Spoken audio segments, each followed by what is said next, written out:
A very good evening, viewers. You're watching Republic TV. This is Across the Republic with me, Rakshita Mishra. And at 6 p.m., we're going to show you all the top stories of the day that we are tracking, viewers. West Asia is in a quagmire. We are going to tell you how does it affect India, where does India stand in this conflict, and who's backing the pro-Hezbollah protests in the country? That's a big question, because every day we learn about protest marches sympathizing with the terrorists, sympathizing with the terror group Hezbollah. Also, we'll tell you how the lawful eviction drive in Assam is being politicized now. That's not all. We'll get you what's happening in Pune. A chopper crash has led to the death of 3 people. What happened in that case? We'll tell you. First up, the headlines at 6 p.m.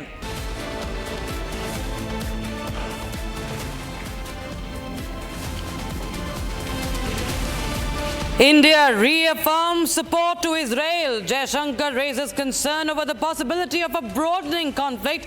India urges its citizens in Israel to exercise caution.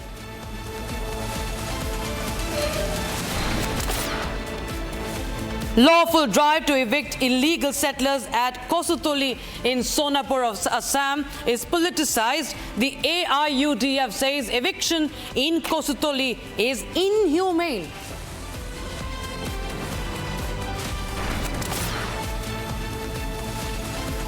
Hezbollah mourners surface yet again in Budgam of Kashmir. Protests over killing of Hezbollah leader Hassan Nasrallah continues.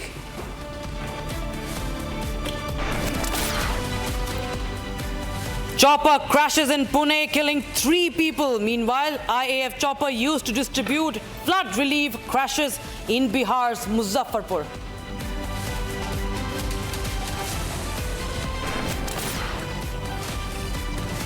Congress worker with Tiranga in his hands seen removing shoes from the feet of Karnataka Chief Minister Siddaramaiah. BJP says the tricolour has been insulted.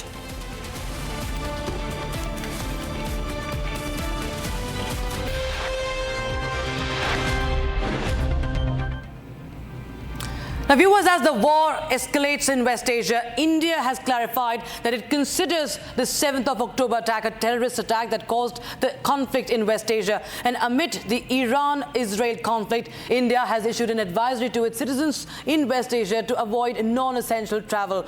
The government says that Indian nationals who are already present in the country must stay vigilant and stay in touch with the embassy. Meanwhile, security has been beefed up outside the Israeli embassy in the country. Also, we're going to tell you how does this entire conflict affect India, India's relationship with both the countries, and of course, what could be India's strategy on this.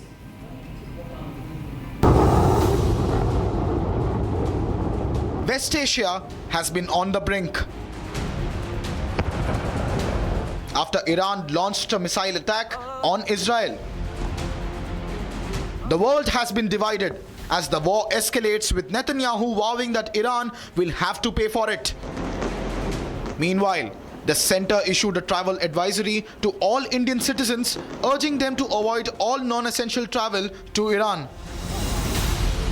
There are about 18,000 Indian citizens in Israel. Since the establishment of diplomatic relations in 1992, trade between India and Israel has expanded significantly. In his address to the United Nations, Netanyahu also called India a blessing. External Affairs Minister Dr. S. Jaishankar also issued a statement considering the October 7th attack on Israel as a terrorist attack. Our relationship with our neighbors would be much stronger than it has been, since independence. And the reason is very simple. If you look today at how much more regionalized we have become, the world has to recognize that they also have their politics. There will be ups and downs there. As a bigger neighbor, sometimes we end up being part of the political debate. Meanwhile, security was beefed up outside the Israeli embassy. As the tension escalates in the Middle East, the security concerns have also come at an all-time high in the national capital. As right now we are standing outside the Israel embassy here in the APJ Abdul Kalam Road. You can see the visuals here. There's a heavy deployment of Delhi police. The security has been beefed up on both the sides of the road. You can see the visuals. None of the vehicles are allowed without a proper check. Police is keeping a proper track of whosoever is entering this particular area. The same kind of precaution is being followed on the other side of the road. This has come in the wake after yesterday Iran launched a missile attack on Israel as alarm sounded across the country. Even as the situation remains firm, Iran has warned that it would carry out crushing attacks against Israel if it retaliated to the missile attack.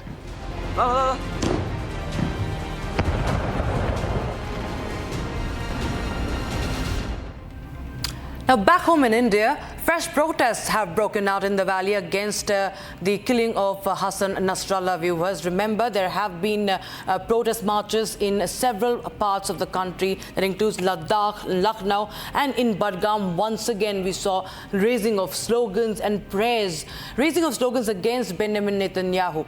And the question, of course, remains, viewers, who is fueling these terror-sympathizing protests? Here's a report.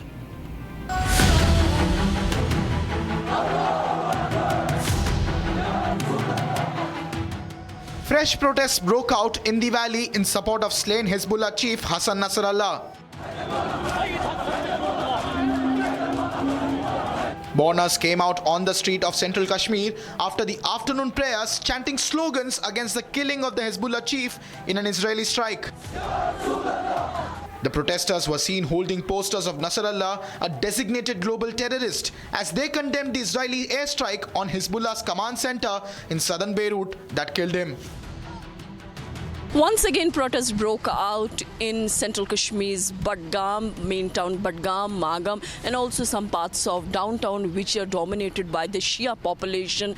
These all areas witnessed protests against the killing of Hassan Nasrallah. These protesters were mourning the death of Hassan Nasrallah and also were chanting slogans against Israel and US. The protests were peaceful. They didn't turn violent. In fact, the protesters were seen chanting slogans and expressing a condolence with the family of Hassan Nasrallah. These are the protests for the last 5 days. The moment the news broke about the killing of Lebanon leader, we have seen the protests in most of the Shia belts today in Magam as well as in Budgam and in Zadibal area, the Shia dominated areas. The shops were closed, though there was a huge deployment that were seen to see that there is nothing untoward that goes on ground. The protests followed similar demonstrations in the valley earlier against the killing of the Hezbollah chief. Former Jammu and Kashmir Minister and People's Democratic Party Chief Mehbooba Mufti had called off her scheduled campaign events for a day earlier to mourn the demise of the Hezbollah frontman. Similar protests condemning Nasrallah's killing were taken out in Lucknow, with the protesters flashing mobile torches and tearing up posters of the Israeli Prime Minister. A prayer meeting for the slain Hezbollah chief was also organized in the national capital, with chants against Israel and the US ringing out in the presence of the Iranian and Palestinian envoys. With more and more tears being shed for a slain global terrorist, we ask, what about the Hindus and other minorities being slaughtered in neighboring Bangladesh?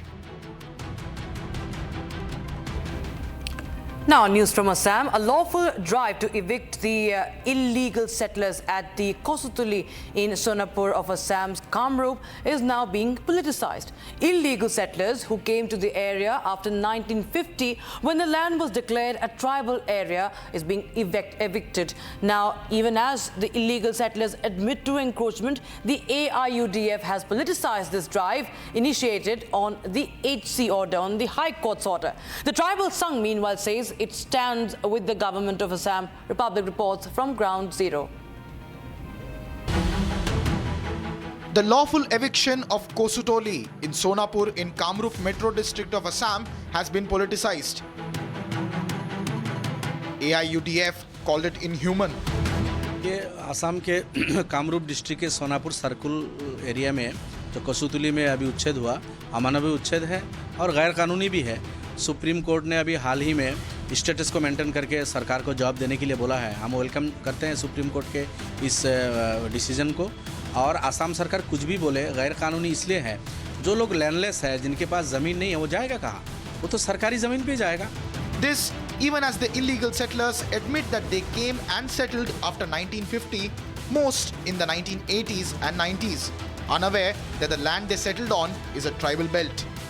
On 22nd of August, those illegal structures were brought down by the district administration. Subsequently, as the illegal encroachment issue in Sonapur area, which happens to be a tribal belt declared in 1950, came to light, the government and the district administration of Kamrup Metro jumped into action in order to clear all encroachment and evict the encroachers. As subsequently the eviction drive continued, on 12th of September, the eviction drive turned violent and the police had to fire, in which 2 villages were also killed. They brought more and more people and surpassed the local population living there since 1920s. However, the tribal Sangha has said that it stands with the government and the administration, saying that the eviction was carried out as per the Guwahati High Court order.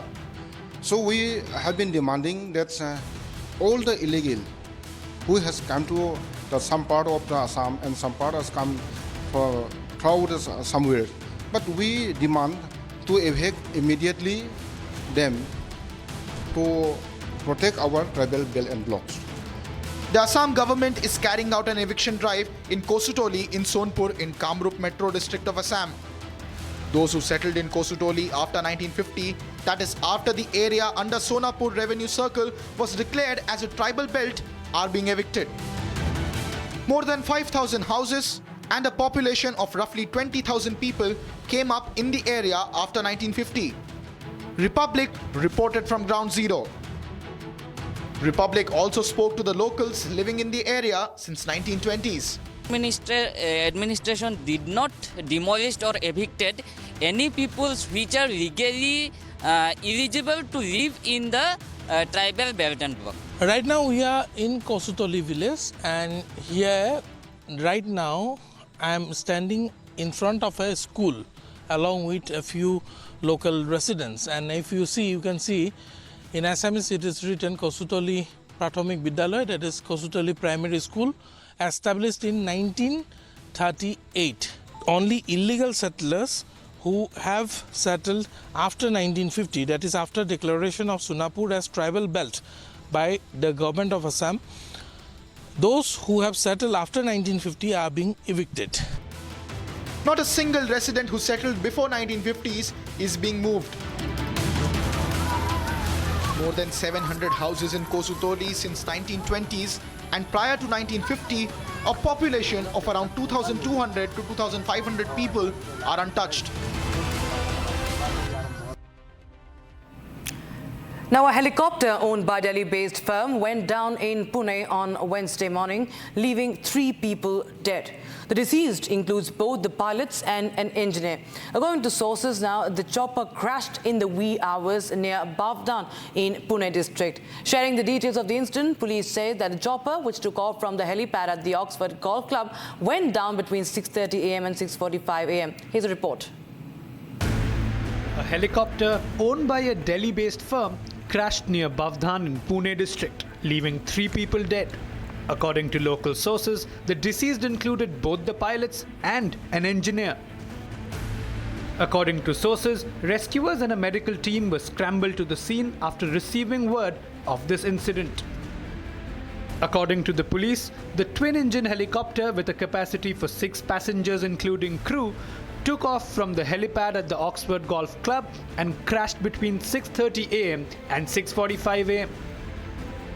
The DCP of the Pimri Chinchwad, who visited the site of the chopper crash, said it is likely that it went down because of the thick fog in the area in the early hours. He added that aviation regulator DGCA will probe this incident. आज Oxford helipad बाउदन से heritage aviation का एक private helicopter take off हुआ। सुबह 7:30 बजे वो take off के तुरंत बाद क्रैश होने की जानकारी मिली है। यहाँ पे रश होने के बाद यहाँ से उस हेलीकॉप्टर में 2 पायलट और 1 इंजीनियर, इनकी डेथ हुई है। उनकी प्राइमरी इंफॉर्मेशन ये है कि तुरंत टेक ऑफ के बाद ही ये क्रैश का इंसिडेंस हुआ है। The chief fire officer of Maharashtra, who also surveyed the scene of the crash, said 4 fire tenders and 2 rescue vehicles were rushed to the site as soon as a word of the incident reached the fire services personnel. When we reach on the spot, we notice that there is a plane crash and the entire parts were scattered. There is a smoldering fires were burning continuously. We could able to extract 3 casualties, and these casualties were handed over to the police. Now the police has confiscated the entire area. Meanwhile, in a similar incident, an Air Force chopper crashed in Bihar's Muzaffarpur during a routine mission to mobilize relief in the flood-hit areas. Dramatic visuals showed the chopper going down in the Muzaffarpur district while delivering relief to the flood-marooned locals. The incident in Pune has led to fresh calls to regulate the movement of choppers in inclement weather. Now, even as Siddaramaiah is facing the heat in the Muda scam, the Karnataka Congress is now facing another controversy. A Congress worker with the tricolour in his hands was seen removing the shoes from the feet of the Karnataka Chief Minister. This happening as Mahatma Gandhi was being remembered on his birth anniversary. And now a man who was present at the spot, he went to that man who was removing Siddaramaiah's shoes and took that flag away. Viewers, this of course is garnering a lot of criticism from several quarters, as it also shows the VVIP high-handedness and the insult to the tricolour. Here's a report. As the Muda scam heat mounts on Siddaramaiah, Congress in Karnataka is facing another row.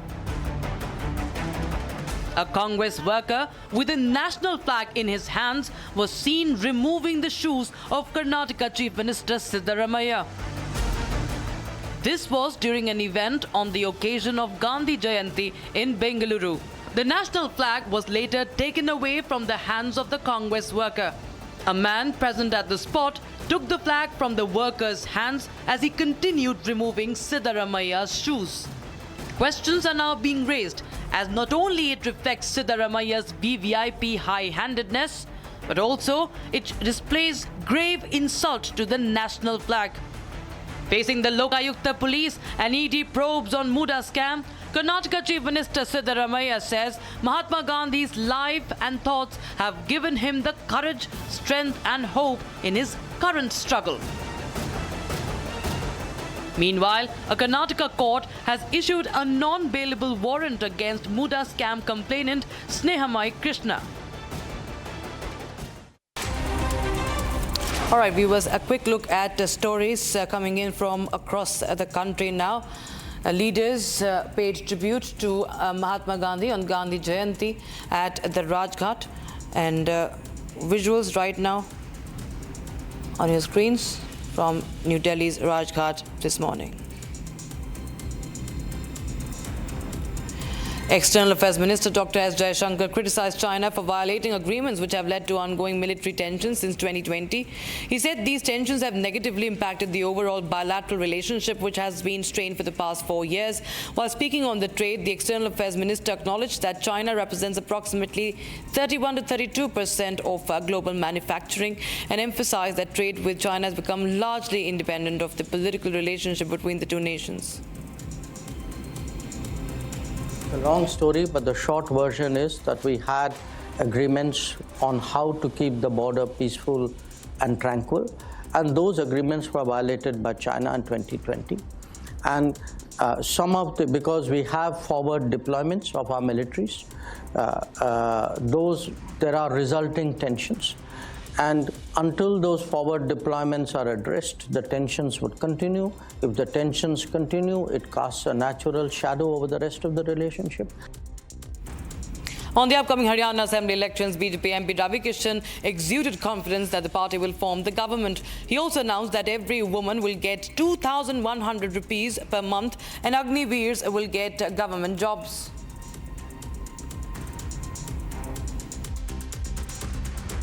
सरकार तो Bharatiya Janata party की आ रही है। 2100 रुपया हर बेटियों को मिलेगा, हर लाडली बहन को मिलेगा, हर महीने। हर अग्निवीर में जो भी अग्निवीर के फोर्स में जो भी ज्वाइन करेगा उसको सरकारी नौकरी मिलेगी। Dera Sacha Sauda Chief Gurmeet Ram Rahim Singh was released from prison in Rohtak after being granted 20-day parole. Once again, he's on parole, and the Election Commission has set stringent conditions for his parole this time, including a ban on his entry into Haryana, public speeches and political activities. Official sources indicate that the state government approved the parole amid claims of emergency and compelling reasons provided by the convict.